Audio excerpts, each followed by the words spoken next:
Should I stop recording? Absolutely not. We are good. All now right. we're good. We're good. Wait, hold on. That's way too loud. They could probably hear that through my microphone. I think we're good. Not that I'm ever going to make that kind of noise during the show. But if I did, we'd be all ready. We are ready. It's been a while. A lot happened. It's been a while. A lot. What has happened? Why are we so late?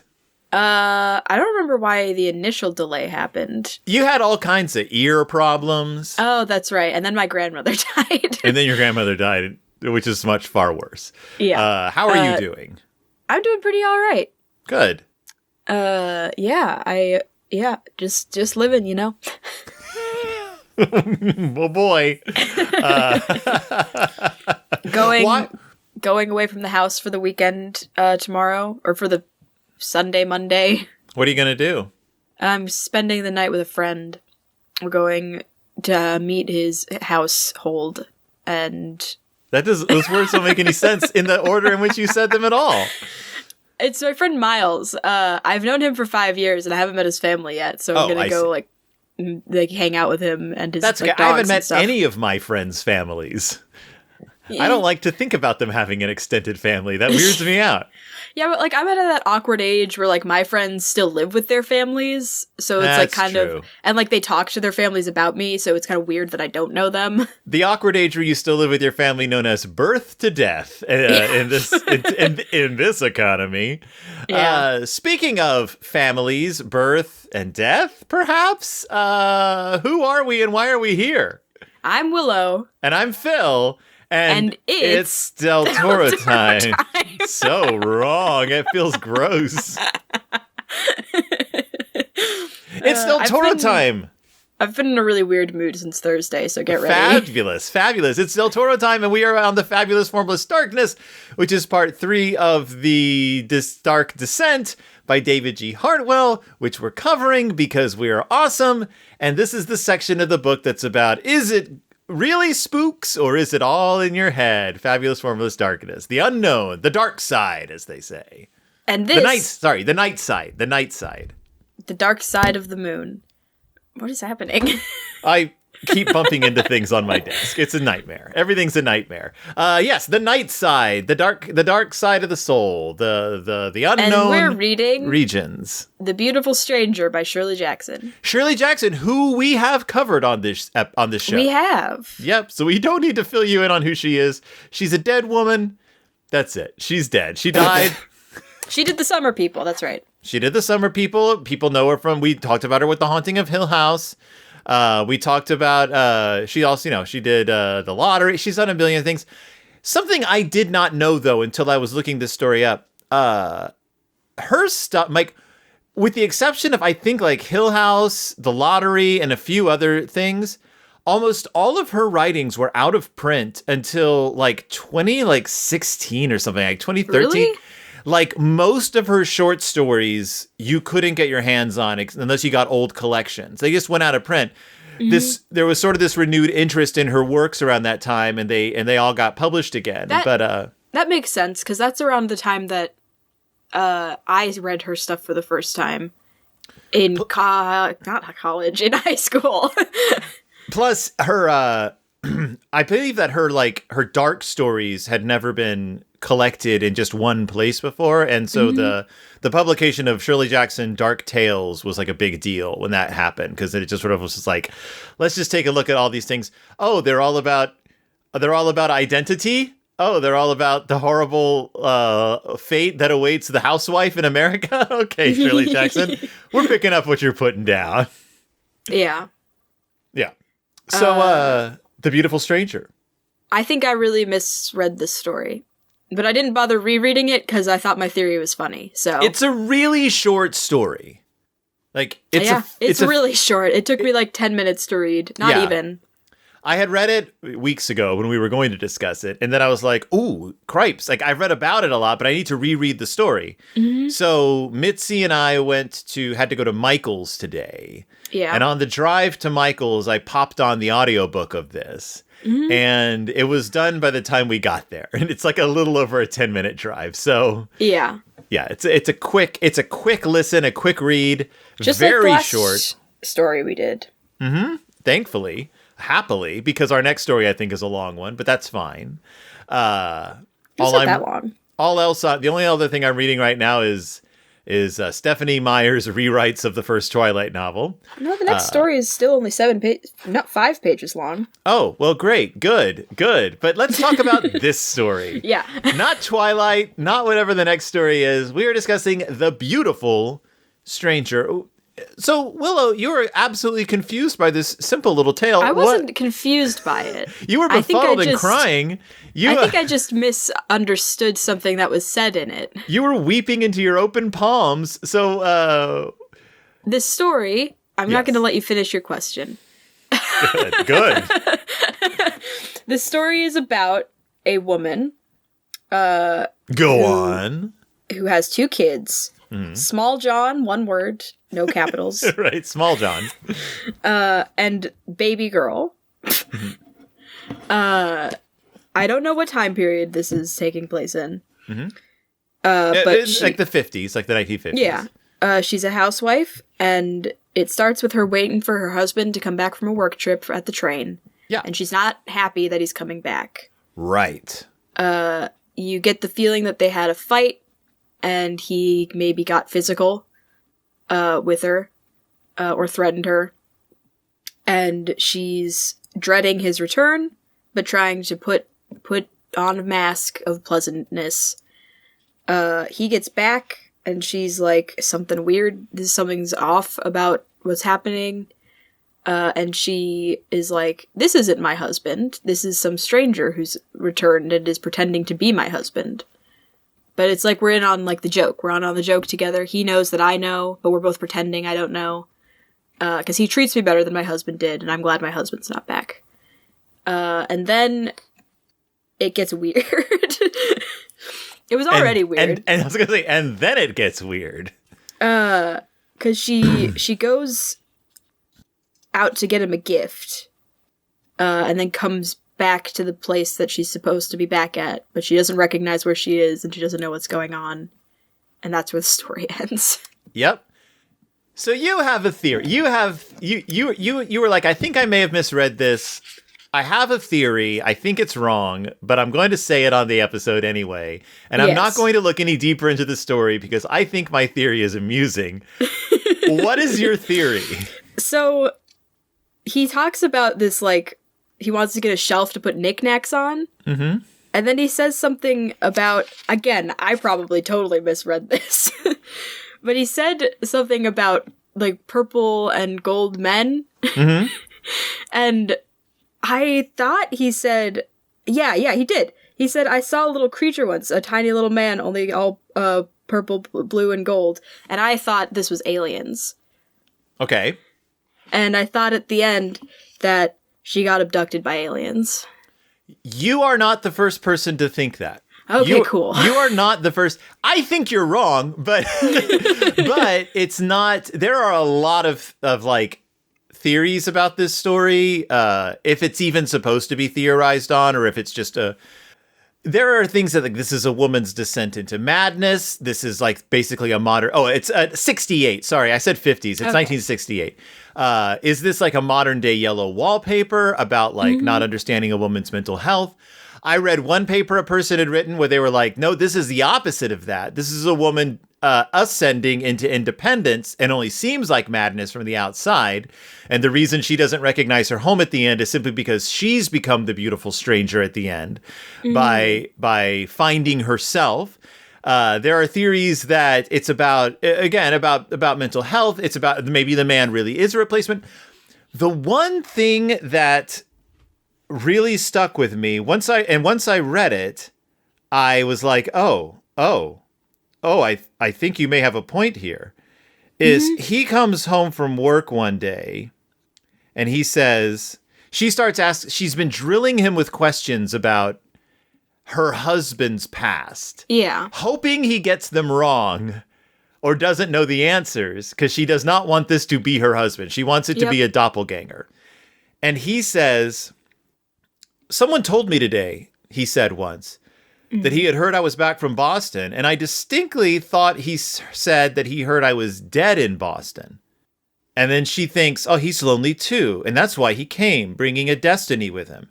Now I will see him come every evening through the door and think, this is not my husband, and wait for him, remembering I'm waiting for a stranger. So one of the theories is he did die in Boston. And this is a woman whose husband died, and she knows he's dead. And that's why the little boy at one point says, like, where is daddy? Because the father hasn't actually returned home. And the kids are freaking out in the beginning because she's brought them to the train station, and no one's ever showed up. But she's living drives them home. In her mind, maybe. Yeah. Like that's one of the things. Some people believe that either she imagines her husband has returned, or his ghost has returned, or some kind of phantom of him. When I read that, I thought it was his alien doppelganger having killed him in Boston to take his place, and he was making a joke about someone who had been told he had died in Boston. That's a thought. And like I said, I read that. I read that he was abducted by aliens or something and replaced, and that the little blue men are clues, in a way, in a sense. That's what happened.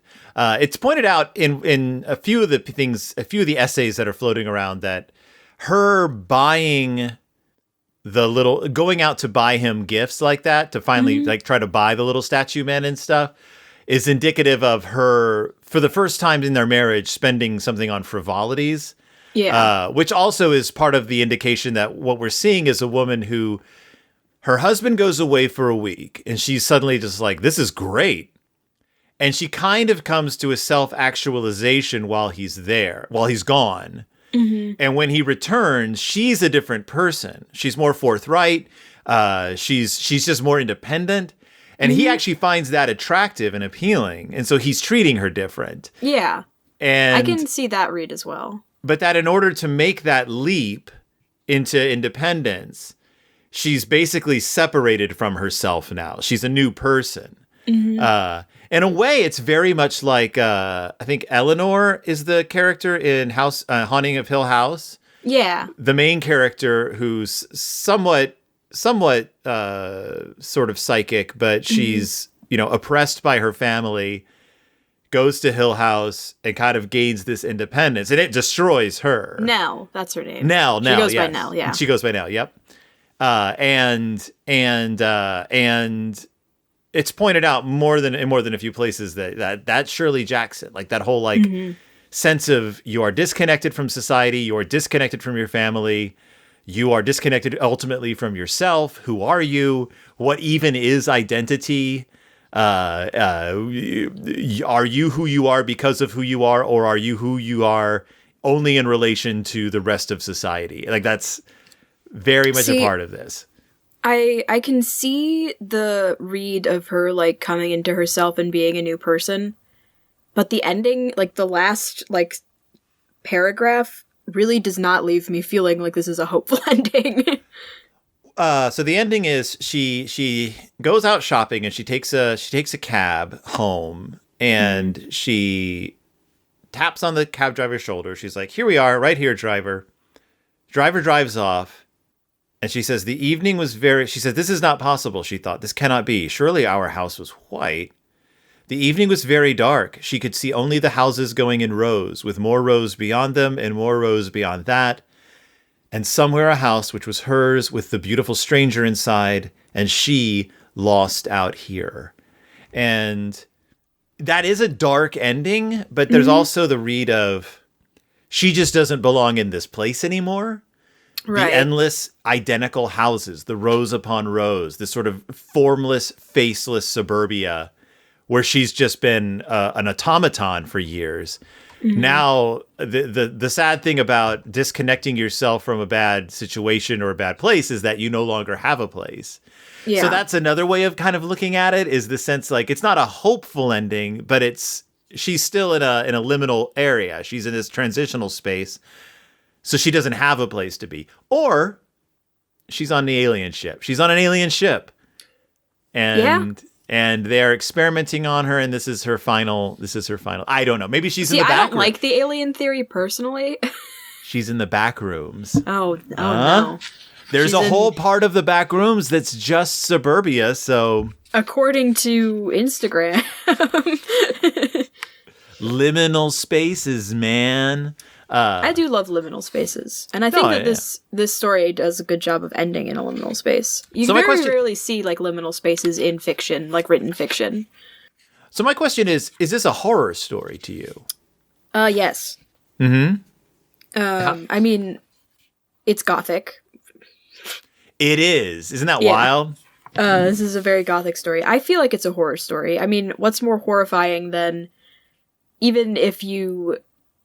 I mean, maybe not from her perspective, but as a reader, reading the story about a woman who knows that there's a stranger in her house around her kids who's pretending to be her husband, and her kids know something is wrong, but she's just not acknowledging it. Like, that's horror. Or even... if she only thinks that because she's lost touch with reality, that's horror as well. Like, there's something about her kind of, like, smiling, like, excitement about this perceived doppelganger that is, very unnerving. Like, even if, her husband was clearly not a great person, when they were together. But even if, like, in that situation, I think it is still horror for her to be happy about this stranger coming into her house with her, like, around her kids. Yeah. I think that's still a terrible thing. She talks about how when he was gone, like, she kind of let the house fall apart a little bit. The kids threw their toys all around. She didn't really pick up after anyone. And then, like, right before her husband got home, she had to, they say something about, like, remove all signs of her, like, being, like, her domestic situation from the husband before he got home. And, of course, this new guy shows up and he's, like, happy and making her drinks and stuff. But before her husband left, they had a fight about something. We're not sure what. And it says that he enjoyed seeing her cry. So it seems like they had a pretty rocky relationship. Also, his name is John. The kid's name is Small John. Small John, all one word. Her name is Margaret. And then unnamed baby. And baby girl. Yeah. But that's, that's The Beautiful Stranger. It's just a creepy... Yeah. It's... Reading it from, like... There's a sense of, like, independence that comes from it. Mm-hmm. But also, I just can't get over the kids. Yeah? I don't know. I always tend to focus on, like, the kids in stories like this. Just because, like, there is, like, a sense of, like, gaining independence and whatnot. But the kids... like, those kids are freaked out. She's not neglecting the kids, though. No. Well, now she's gone. She's left them behind. Well, she has a babysitter, and the father will be back, so they're safe. Yeah. It is the first time she's, like, lost out in the spooky housing area. Right.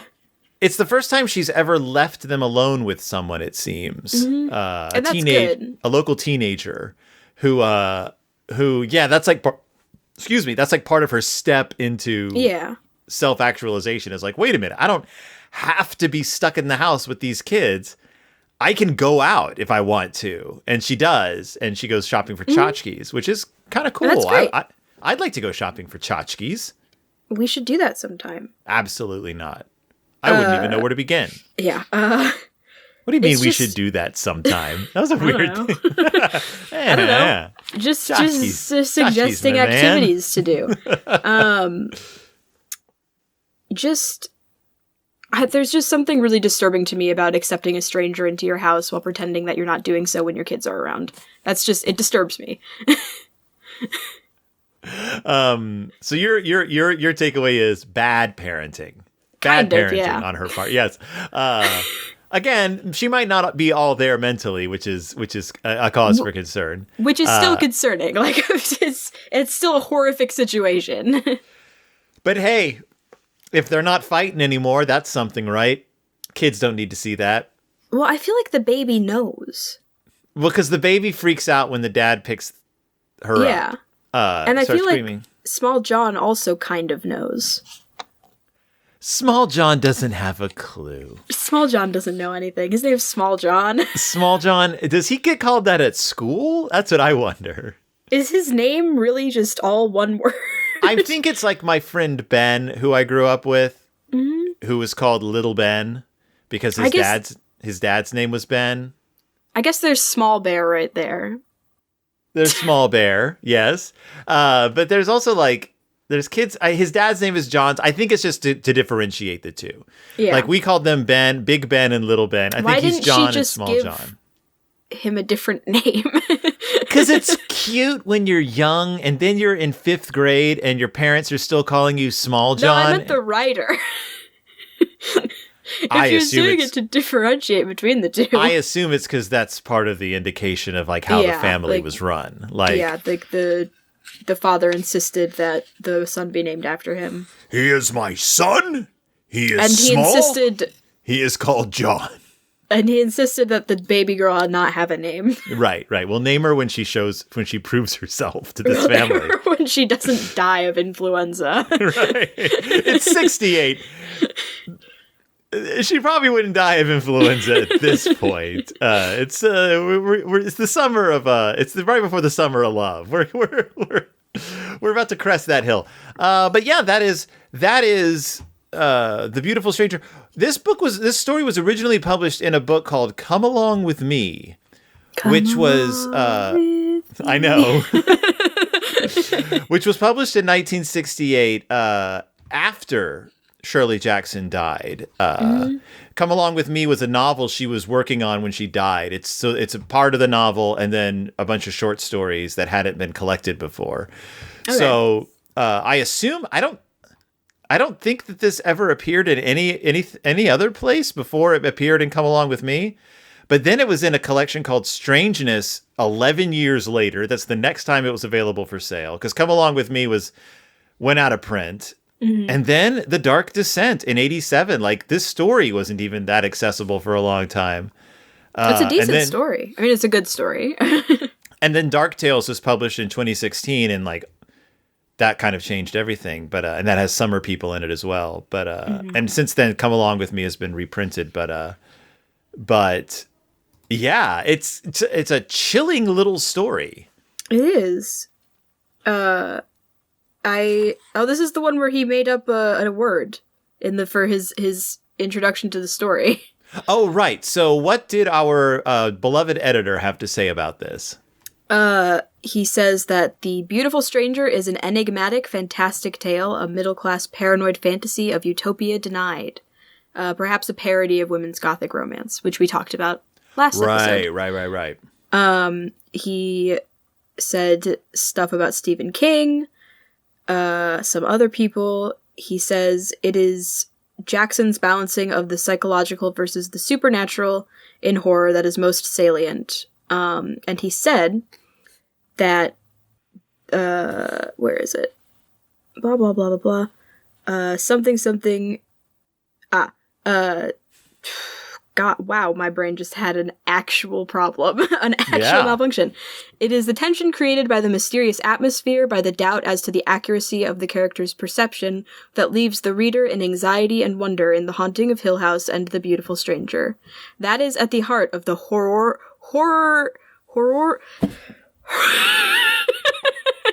This is a word that is impossible to say out loud. What's the word? Horroripilation? Spell it. HORRORIPILATION. Horrorpilation. Horroripilation. Horror H.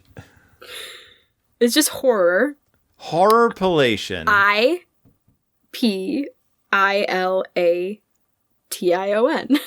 Horripilation. Horripilation is a noun.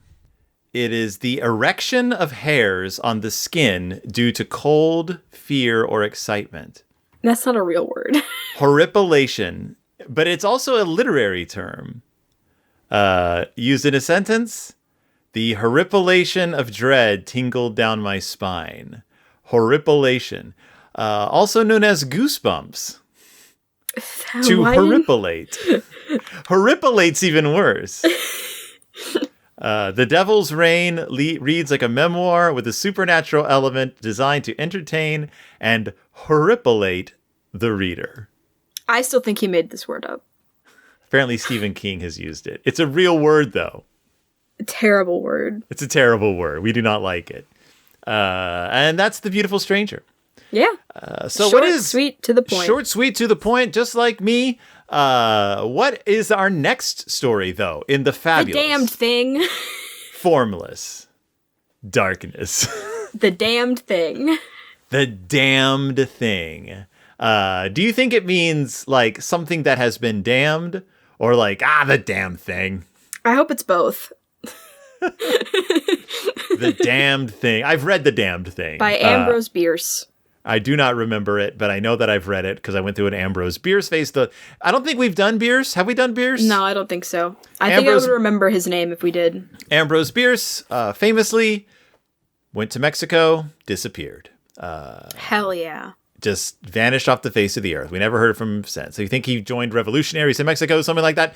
But we will get into Mr. Bierce. But first, we'll say goodbye to Shirley Jackson. Goodbye, Shirley Jackson. Goodbye, Shirley Jackson. It's been a long, long road. It's really not been a long, long road. Hope you rest in peace, Shirley Jackson. It's been quite a short road, actually. There was no movie or TV or anything based on the mysterious it's Beautiful Stranger. It's recently come back into, like, circulation. Yes. So coming up, Bierce, the damn thing. We get to say the word damn on the show because it's in the title of the story. Damn. This story is 5 pages long and it has 4 chapters. And that's my kind of a story.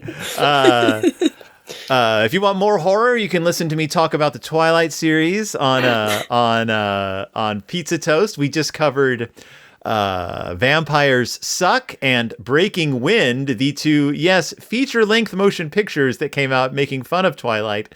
They were bad. There's a Twilight burlesque show, if Twilight was burlesque, that's happening. I am absolutely certain that there is. They just came out with that makeup palette. Like I keep getting clips of it on Instagram. It's really funny. And then over on Bear Country, I talk about the Berenstain Bears. Look at him here. I thought when I first saw that creature on your camera, I thought he was facing backwards, and that was his butt. This is not his butt. Yeah, and if you're listening to this and you ever want to see what we look like, go to my YouTube channel, Phil Gonzalez, and you can see us talk. Like, it's just this. Yeah. But you can see us talking. But you can see the facial expressions I make. Yeah. You can see how bored I look. You go like this? Like this? We've been watching the TV series. That was awful. We've been watching the TV series Lego Masters, and one of the hosts is like a woman who's like one of the higher ups at Lego, and she's like this incredibly tall Australian woman. She makes her faces though. No, is she Australian? No, she's Scottish. Sorry, she's Scottish. What was her name? Scottish, totally different thing. But she's this incredibly tall Scottish woman. But her mouth is a Wallace and Gromit mouth. Like it. What did you I don't know how, but she like the way she talks is in that like Wallace and Gromit way, where like it forms a perfect bean shape. I'm just imagining the lady from Wallace and Gromit now. She kind of talks like that. She's a pretty woman. Like she's not unattractive, but she looks like a Wallace and Gromit character the way she talks. Just nuts. It's just nuts. I don't know why. Oh, because we were talking about facial expressions. You can do this. You can do this. I want to watch Wallace and Gromit again. You should go to YouTube and watch me making faces like this. Same thing, really. It is. The golden carrot. What? What are you talking about? I'll send it to you later. I'm going to go watch Shaun the Sheep. All right. Thank you all so much for joining us. Thank you all so much for listening. Thank you all so much for being here. We'll see you next time with Ambrose Bierce. Until then, I'm Phil. And I'm Willow. And we'll see you when it's Del Toro time. Goodbye. Good.